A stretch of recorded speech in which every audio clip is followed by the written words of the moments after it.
Hi, I'm Zoe, and I am a supernatural lightworker and interviewer.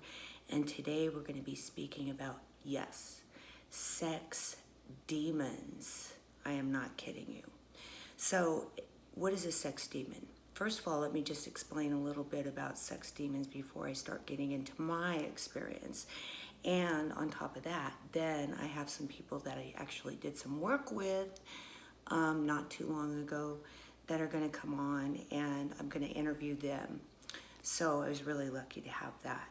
So I have some notes here, and I want to explain about succubus and incubus demons. Okay, basically the succubus and incubus demons, they suck and feed off of you sexually.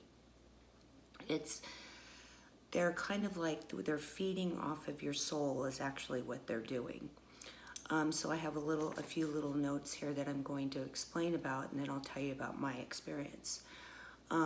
So these demons actually create extreme enjoyable sex with you, okay? Either female or male. As you become more diminished to their resistance, okay, you can't really stay away from it because the desire is so amazingly awesome that you just want to keep doing it. So how do they appear? Well, generally they appear in the evening or at night or when you're sleeping and you wake up. All of a sudden you just kind of wake up, or you may be thinking you're having a dream, okay? The dream would be a sexual dream, of course. But when you do wake up, you think you're still dreaming, and you're not dreaming, and you realize you're not dreaming, and you're actually having sex with this demon, okay? Now, they're beautiful, okay? They look beautiful. They are just absolutely amazing, and they're addictive, all right? So let me just look at my notes a little bit here. Yeah, okay, so that's it. So after a couple visitations, okay, they may do it for quite some time. That's what happened to me. And I have a lot of clients that I've worked with that this has happened as well. They could do this for months. That's what happened to me. And some of my clients, they tell me that it's just happened like for maybe a couple times or something like that. So when you're sleeping, okay, and they keep coming back and again, they can actually put you into a state of paralysis, okay, where you cannot, you can't stay away from them because they put you into paralysis state. Now, when it gets that bad, okay, you got to remember that this is really dangerous. We're talking dangerous territory. And believe it or not, they can kill you, all right? They suck and feed off of your soul. They are horrific demons. Now, okay, so if you don't believe me, okay, and you're sitting here going, oh, yeah, right. Let me just read you a little bit here about that this is actually in the Bible, okay? In the Bible, you can go to Genesis point 4, okay, and this refers to the renegade, angels who come to earth to have sexual intercourse and make children with the human race. Now, if you're not familiar with the Nephilim, that is also in the Bible, and those are the giants that come down to earth as well. And they have sexual intercourse with women and create children. And those are called the Satan's angels. So if I'm going too fast here, I'm probably going too fast. So I'm going to get into a little bit. Let me just have a little sip of water here. I'm also going to let you know that I only do one take. I don't do any editing on any of my videos. So if you're on here and you're watching, we just go for it. So there is no editing, all right, nothing. So let me tell you a little bit about my experience. I had a experience, okay, with an incubus, okay, and that's the male demon. I didn't know it at that time, but he came in and was like this fantasy guy, okay, like a fantasy that I'm sure we all think about, right? Where you're thinking, about, you know, some guy that like looks really hot or whatever. Anyways,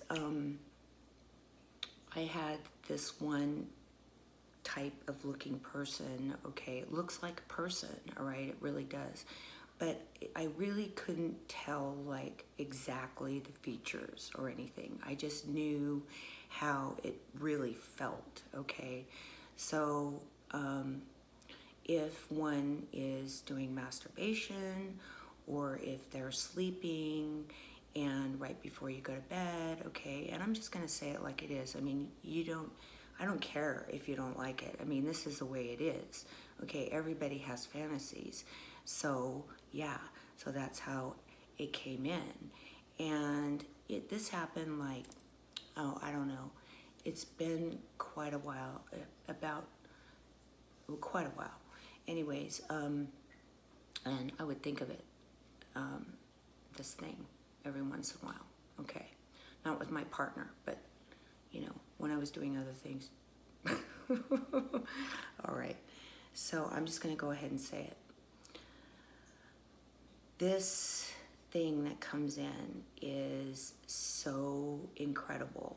It is like so addictive that your orgasms become like the most amazing thing you have ever had, okay? It's like insanity. I mean, it's better than if you're thinking about something that turns you on and having an orgasm. I'm talking like just incredible orgasms. And this is how it is, okay? So, of course, if this is gonna happen, okay, then you're gonna want, you know, aren't you gonna want to do it again? I mean, most people do. Most people want to do it again, okay? So you're gonna continue to do it again and again and again, all right, because of the pleasure that you get from this. Now, it isn't something you just kind of see, okay? And it's the same thing over and over and over. It changes up. The fantasy changes up. So this was going on with me for quite a while, and for some reason I always have. I mean, I've had demons around me. I've had to get rid of them. I've had exorcisms, and for some reason I opened myself up to this for whatever reason, thinking, oh well, this is just some fun stuff, right?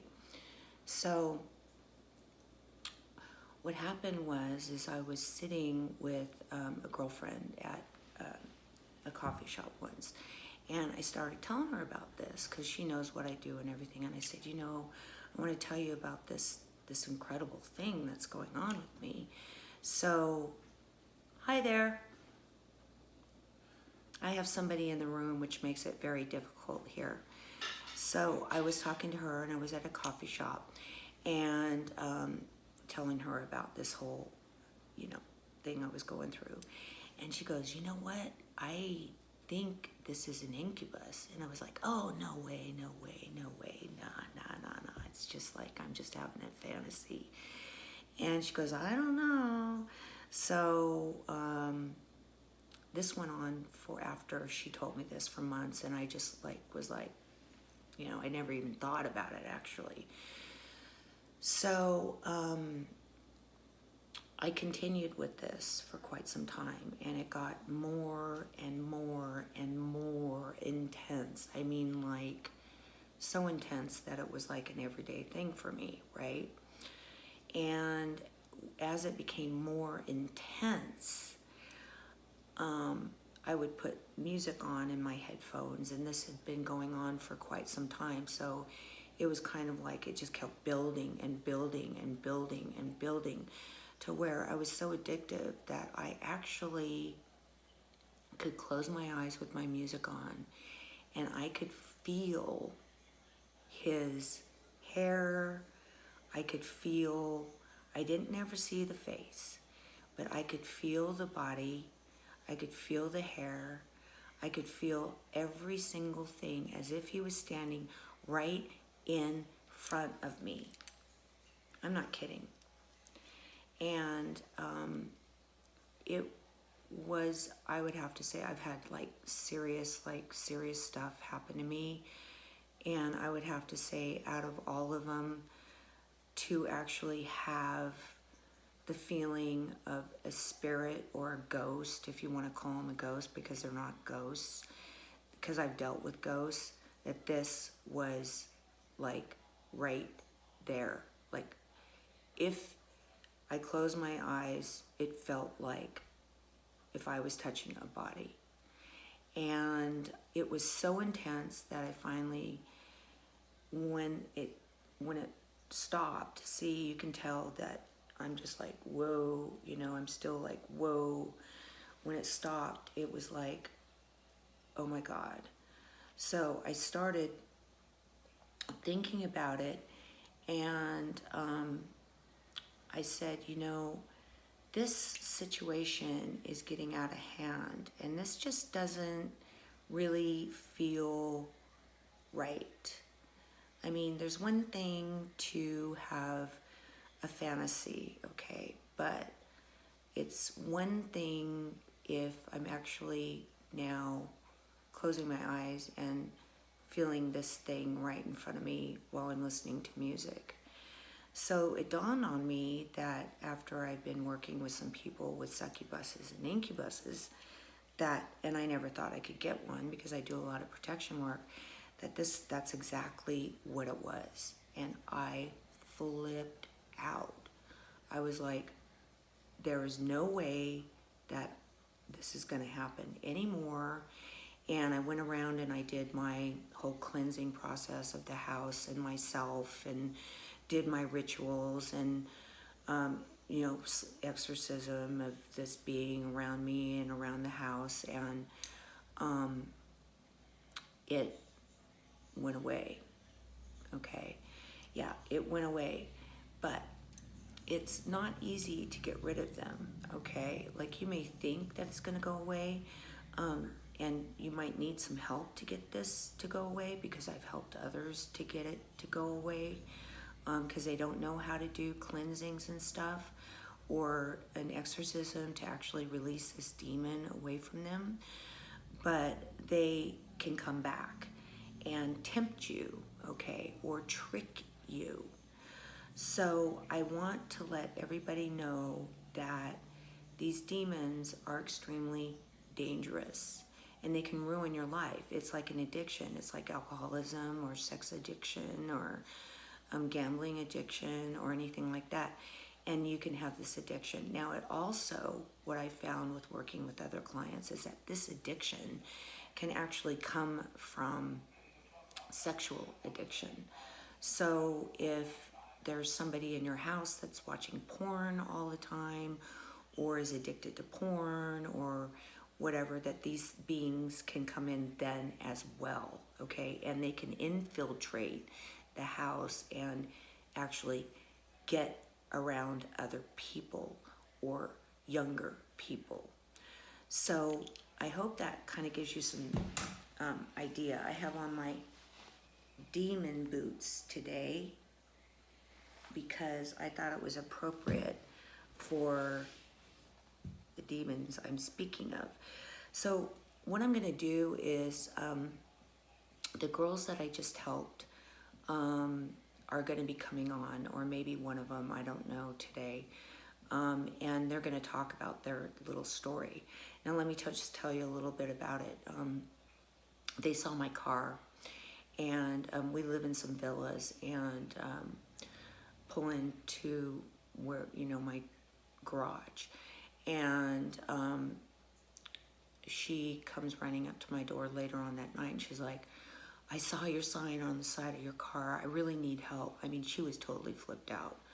And I said, okay.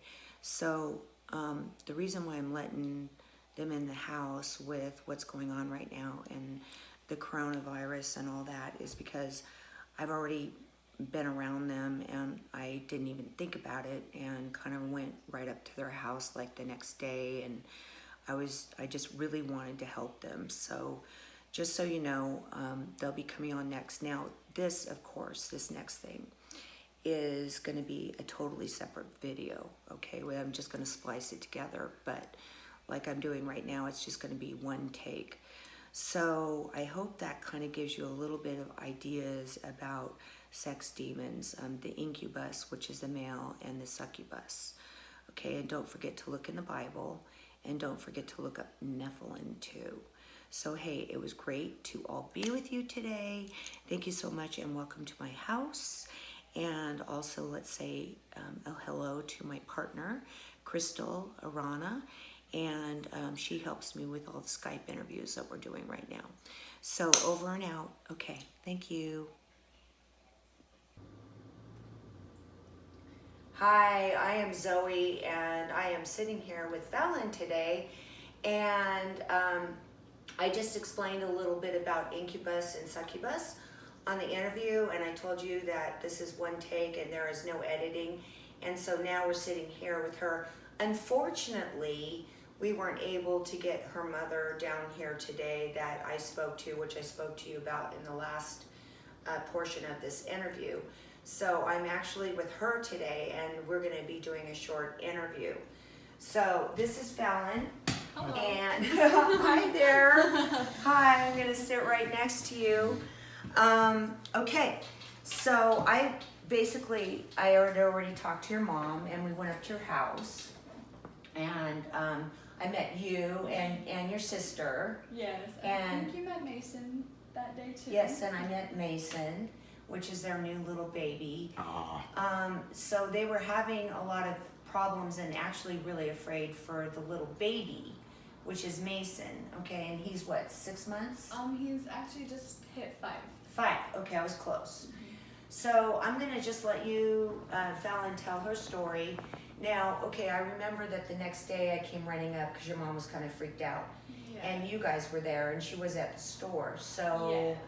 when I came in, why don't you just kind of tell me a little bit about what happened? So first, Mom had went to the store, and I was changing Mason where, like, in the living room area, and he just kept looking into the corner above our fireplace.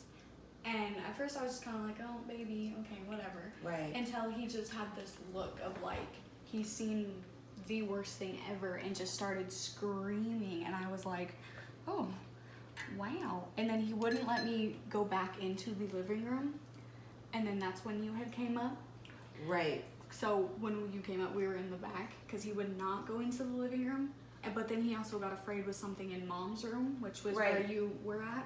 Now he's 5 months, so babies at that age, of course, see things that we don't see. Yeah. So he was seeing this thing. I remember you telling me all in a particular area of the house.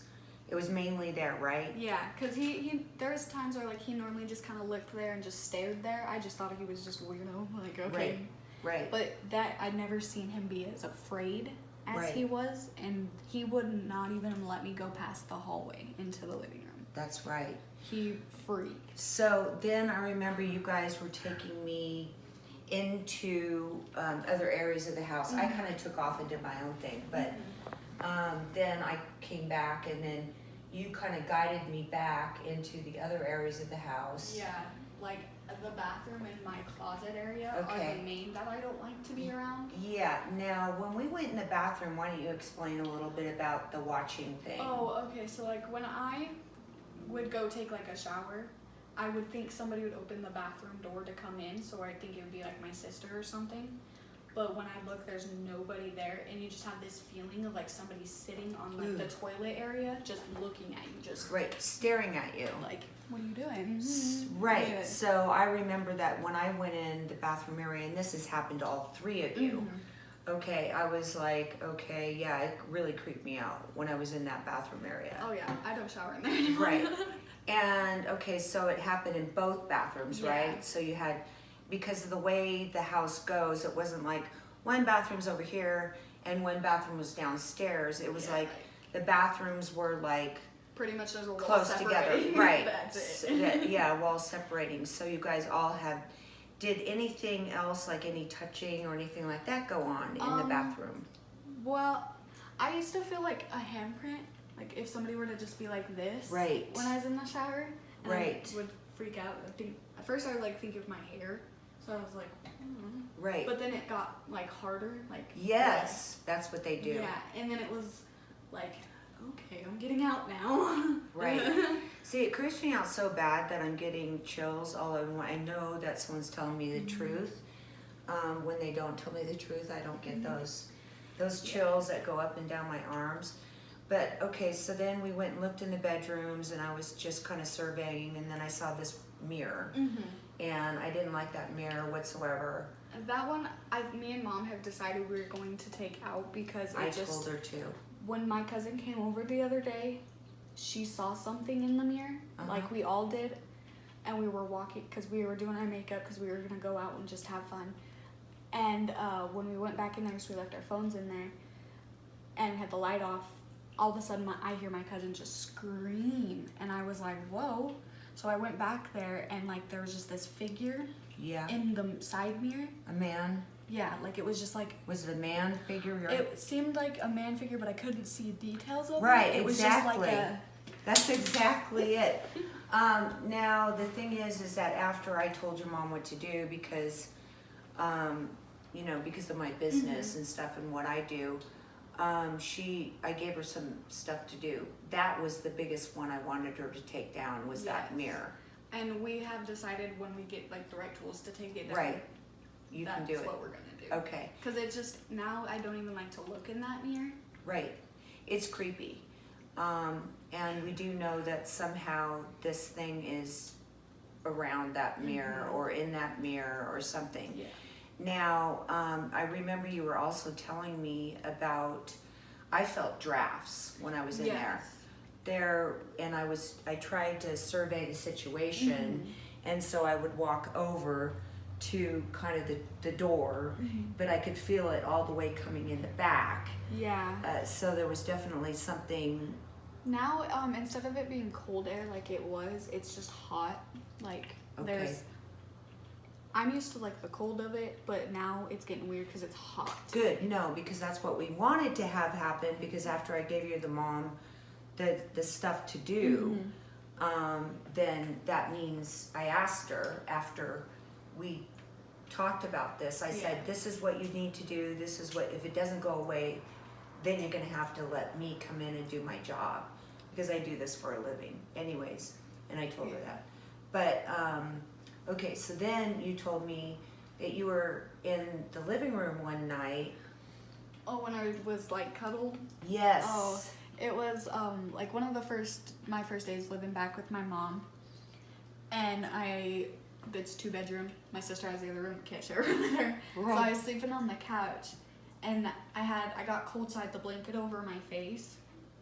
So I had thought my sister or my mom had came out to like lay with me or something, because I just felt like this like hug kind of thing. And at first I was like, what the heck? Like, what are you doing? And so like when I flipped my blanket over, I didn't hear like a thud as if a person was on me. Right. And if you were to push them off, you hear that like. Right. I didn't hear that, so I like uncovered my face, and it was like there was nothing. Right. So you felt like a cuddling thing that was trying to get closer. So it was a build up. So it started off as like some small little things. Yeah, like little thuds and. Yeah, and then the shower thing, and then it got worse and worse and worse, and that's kind of, and then the little baby, seeing these weird things in that same room. Yeah. Okay. And that's when I said, oh my God, okay, well, I knew what it was because of my experience and other people that I've dealt with. But what I wanted to ask you was how, after I told her about what to do, what are we doing here? I'm just sliding this over. Oh, okay. Kind of weird. Well, whatever. Does the house feel better? It does. Okay. Because after that, Mom and I had went and bought a bunch of rosaries. Right. We had even got some sage. That's what I told her to and do. we did some essential herbal things Good. too. And we invested in a Bible. Okay. And now we're just kind of back to little thuds and, just little noises, which makes me feel a lot better than being cuddled or the bite mark or the hand pressure. So I think it's calmed down a lot from as of before. Well, I told her that, if anything goes on, I asked her, 2 days later to definitely let me come in and do what I was doing. I'm really grateful that you wanted to come on and talk about this. I wish your mom was here, but I know. I can understand that. But there was something else I was going to ask you, and I actually forgot. So, was it the bite mark thing? Oh yeah, you had a bite mark. Oh yeah, I noticed it when I was doing dishes, and at first I thought it was like Kool-Aid or something that I got on myself. But when I noticed it wouldn't come off, and then because at first it was just like a little line of just redness. It didn't look like a bite mark yet, so that's why I was just like, oh, it's just Kool-Aid, it's fine. And then minutes after I tried to wipe it off, that's when it really started turning into somebody had grabbed my wrist and was like. And that was after I came in? Yeah. Okay, well, yeah, because they don't like me. Okay, this is what I was going to speak about, and I don't think that your mom may have told you, so this is just between you and I, or your mom. If it's not appropriate, you can tell me. But I was asking her if there was any sexual activity, because I know you're younger and you fantasize about guys, or we all do, right? Yeah. Okay, and I was asking her about that, and she said, well, I don't really, think it's gone to that point yet. But she did tell me that the man that lived there prior and his friend used to go in the bathroom for hours and be on their phones. And so you did notice that? Yeah.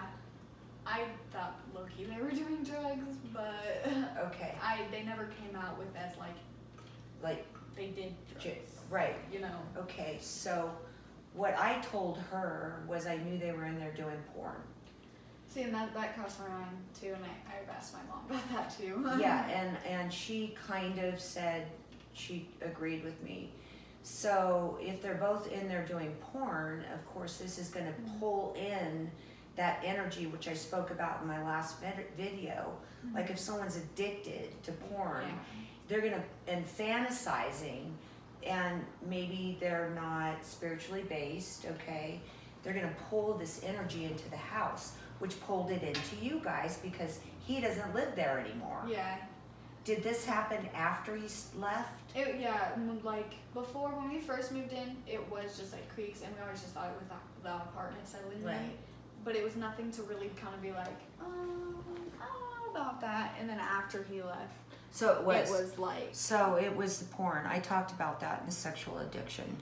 That's just my personal point of view. But when I brought it to the attention, she said to me, well, because I had an in-depth interview with her, and I've spoken mostly to you, but she came in and she was flipped out when I told her. You should have seen her eyes. She was like, I know what this is, and so that's what I think how it came in. See, and I could see that too, because mom, me, or my sister, and obviously the baby, we don't really mess around with the paranormal kind of things, because we don't know a lot about it. So why mess with something you're not?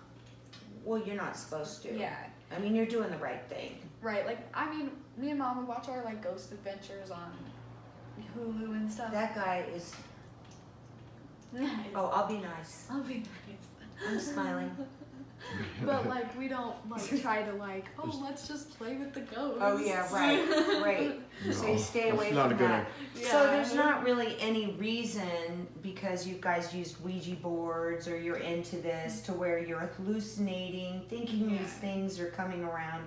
You guys are pretty normal, people that just have this strange thing starting to happen, and the little baby saw, and then it just freaked Yeah. everyone out because you were scared. You Right, wanted to because protect him. And how can you protect him from something you can't see? Right, you can't see. Yeah. And he scares me sometimes because he'll be like laughing and like, oh, to Right. just in a matter of Right. seconds. So there was Wow. definitely something in there. Well, I'm really glad that this has helped. Okay, and if you guys have any other types of dealings with this, then I would definitely come in with no charge. Okay, because I really appreciate you coming on today.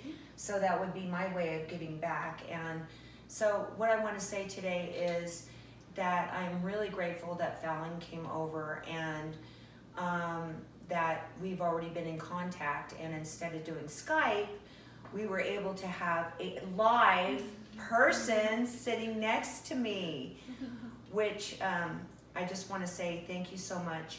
And that would be the end of our interview. If any of you guys want to know any more, or if you would like to watch any more videos, make sure that you follow Paranormal Extraction on Facebook. And a little energy hug from Zoe, Roxanne Starr for Fallon. Yes. A little good energy hug. Yeah. There we go. I Bring really, it in. Bring really, it. really Oh, appreciate yeah. it. Okay. And they're so nice. My hands are freezing. Oh, Oh yes, my they God. are. Oh my God, they're cold. All right. Okay, so thanks again, girlfriend. I really Yes. appreciate it. Yeah, thank you.